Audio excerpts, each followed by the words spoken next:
안녕하세요. 오늘의 딥다이브에 오신 여러분 환영합니다.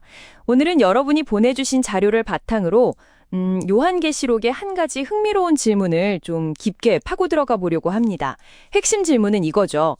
그 성령님의 이른 비 인침을 받은 성도들, 예를 들어 미래에 순교할 증인들 같은 분들도요, 다섯째 나팔 재앙, 그 황충일 재앙으로 인한 고통을 과연 겪게 될까?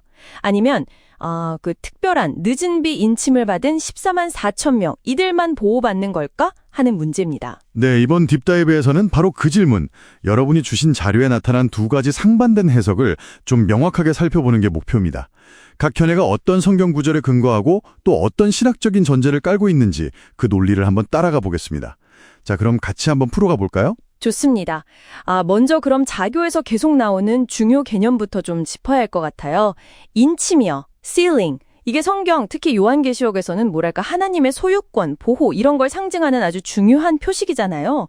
근데 이제 여러분 자료를 보면 이 인침에 두 가지 다른 종류가 있다고 설명하는 거죠. 맞습니다. 정확해요.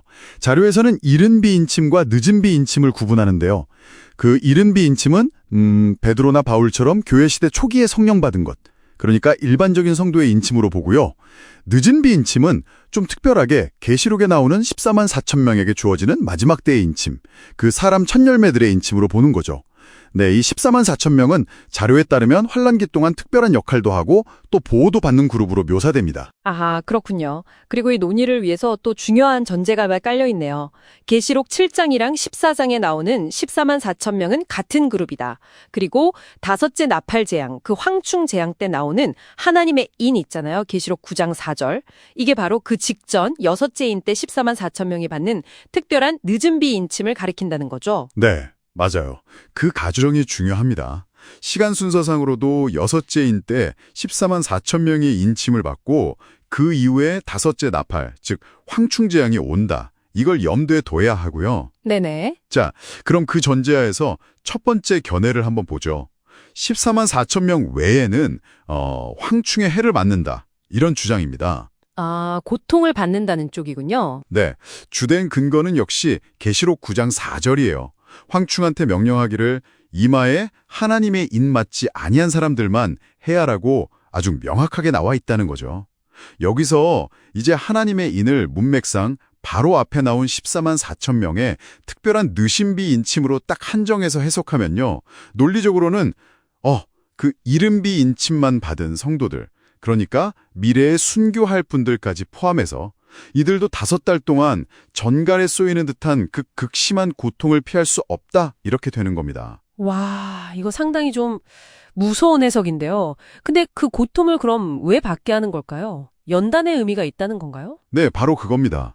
이 관점에서는 그 고통이 단순한 벌이 아니고 오히려 믿음을 더 강하게 만드는 뭐랄까 연단의 과정일 수 있다고 봐요.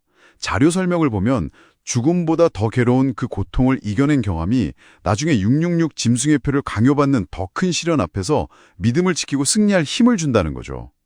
그리고 또 하나, 계시록의 다른 보호 장면들이 나오잖아요. 네, 그렇죠. 뭐 감람류와 포도주 보호라던가. 맞아요.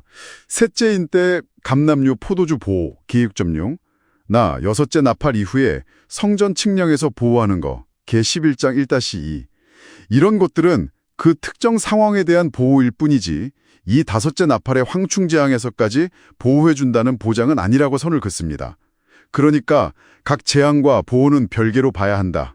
이런 입장인 거죠. 그렇군요. 각각의 케이스는 다르다. 그럼 이제 반대 견해로 넘어가 보죠. 이른비 인침을 받은 성도들도 황충의 해를 받지 않는다, 보호받는다는 주장인데요. 이쪽은 어떤 논리로 설명을 하나요? 네, 이 두 번째 견해는요. 계시록 9장 4절에 그 하나님의 인을 반드시 144만 명에게만 국한할 필요는 없다고 봅니다. 그러니까 이른 비 인침이든 늦은 비 인침이든 성령으로 인침받은 모든 신실한 성도는 다 하나님의 인 맞은 자에 해당한다고 보는 거죠. 좀 더 포괄적으로요. 하나님의 인이라는 표현 자체를 넓게 해석하는 거군요. 그럼 구체적으로 어떤 근거를 드나요? 이 관점은 특히 계시록 11장에 나오는 성전 측량 개념, 여기에 좀 주목합니다.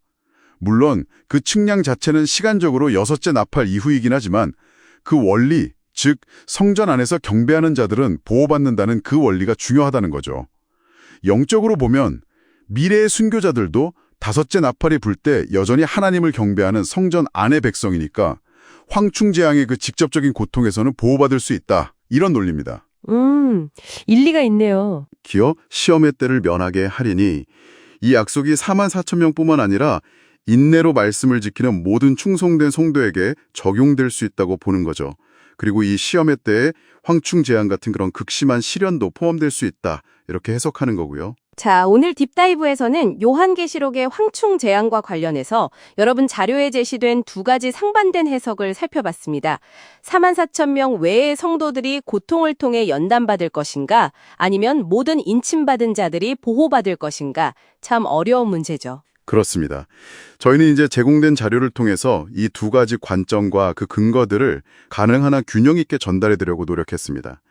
결국 보면 여러분 자료를 종합할 때 이 두 해석의 핵심적인 차이는 계시록 9장 4절에 하나님의 인을 좁게 볼 거냐 아니면 넓게 볼 거냐, 그리고 재앙 속에서 드러나는 하나님의 역할이 절대적인 보호냐 아니면 어떤 목적이 있는 연단이냐, 여기에 대한 근본적인 관점 차이에서 오는 것 같아요. 이 내용이 여러분께 어떤 의미 있는 통찰을 주었기를 바랍니다. 마지막으로 이런 질문을 한번 던져보고 싶습니다. 성경 예언에 나타나는 하나님의 보호와 연단 사이의 그 묘명한 경계는 과연 어디일까요? 그리고 그 경계에 대한 여러분 각자의 이해가 지금 현재를 살아가는 우리의 신앙 여정을 어떻게 바라보게 만들 수 있을지 한번 깊이 생각해 보시는 것도 좋겠습니다.